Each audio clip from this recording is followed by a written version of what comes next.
오늘 본문의 전반부는 유다 지파가 차지한 동서남북 경계 선에 대한 설명이고, 그리고 후반부는 유다 지파가 차지한 120 성읍들의 이름입니다. 그리고 13절부터 19절 중간 부분에 갈렙과 온니엘과 악사에 대한 이야기가 나옵니다. 먼저 1절로 12절까지 해서 유다 지파가 제비뽑아 얻은 기업의 동서남북 경계입니다. 남쪽 경계는 이스라엘이 정복한 그 땅 전체의 남쪽 경계와 같습니다. 5절은 동쪽 경계로서 요단강이 사해로 흘러 들어오는 입구로부터 사해 서편 해안입니다.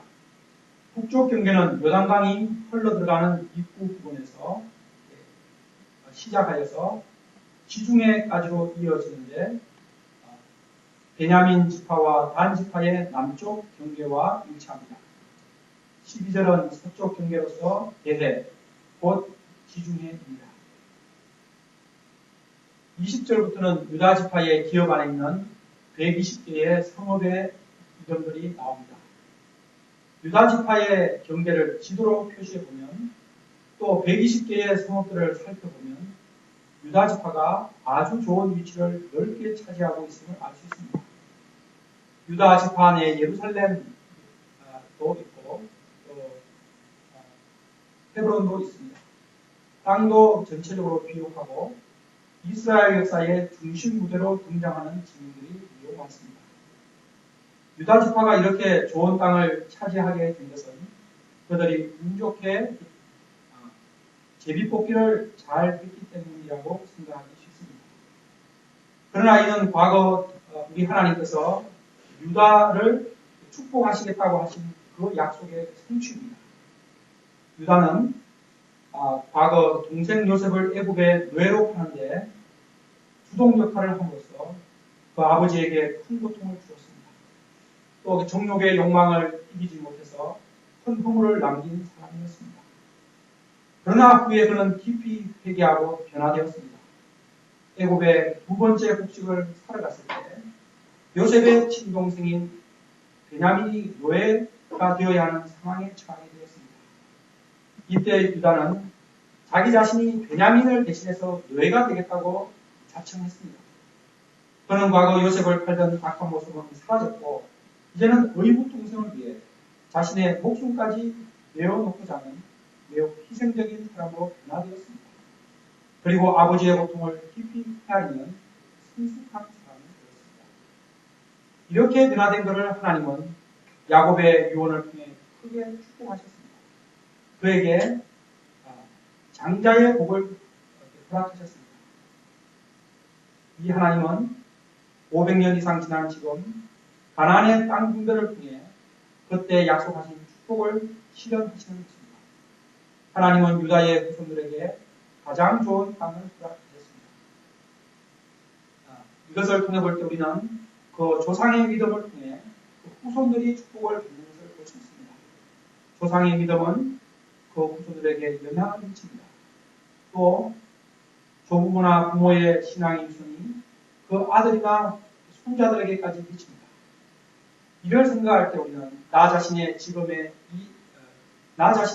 지금 이 축복을 받고 있는 것이 우리 믿음의 조상들의 좋은 영향력 때문임을 알게 됩니다.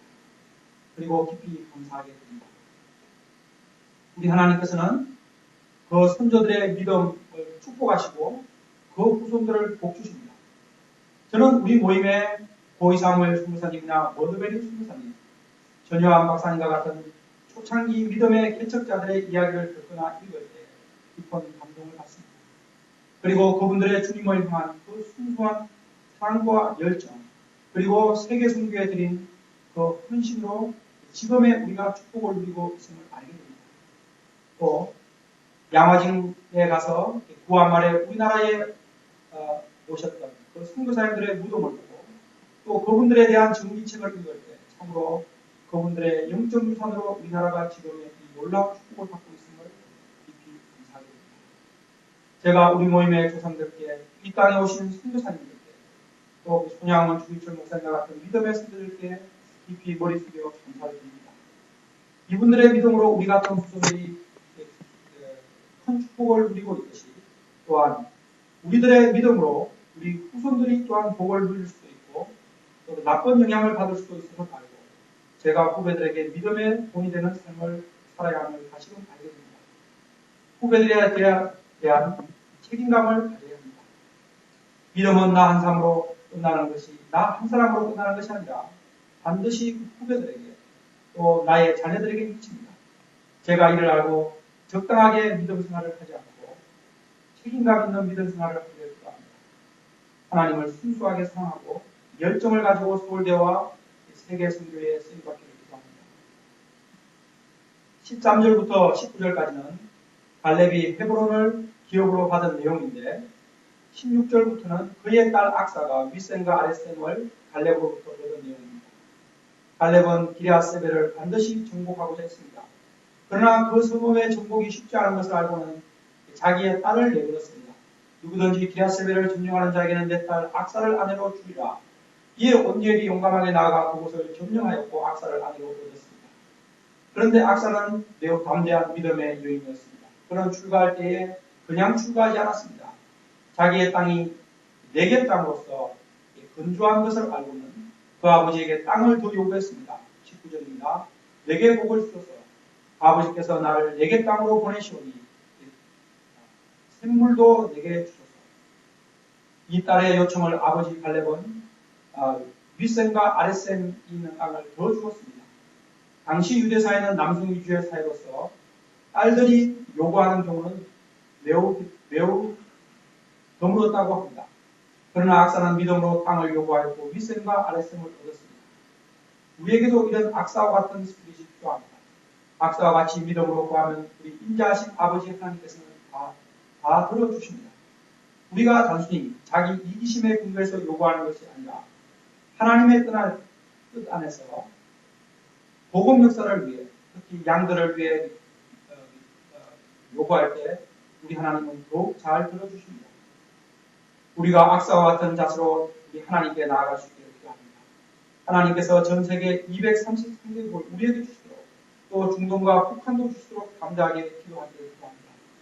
그리고 서울대 120명의 교수를 세워주시도록 하나님께서 우리에게 서울대 캠퍼스를 주시도록 기도해야겠습니다. 또 교회 제자 양성 역사를 위해서도 악사처럼 기도하고 또 개인적인 문제를 놓고도 기도할 수 있기를 기도합니다. 우리가 악사의 스피릿을 본받아 하나님께 담대히 간구하고 영적인 기업을 쟁취하는 삶을 살기를 기도합니다. 제가 기도하겠습니다. 거룩하신 하나님 아버지, 이 아침의 말씀을 통해서 그 조상의 믿음이 후손들에게 미침을 배우게 되었습니다. 저희가 믿음의 조상들을 통해서 많은 축복을 누리고 있는데 우리가 또한 믿음으로 살아서 우리 후배들에게 영적인 축복을 물려주는 삶을 살게 도와주시옵소서. 우리가 또 악사와 같이 우리 하나님께 영적인 복을 강구하고 쟁취하는 삶을 살게 도와주십시오. 이 모든 것들이 예수님 이름으로 기도합니다. 아멘. 개인적으로 양식되시고 기도 시작하시기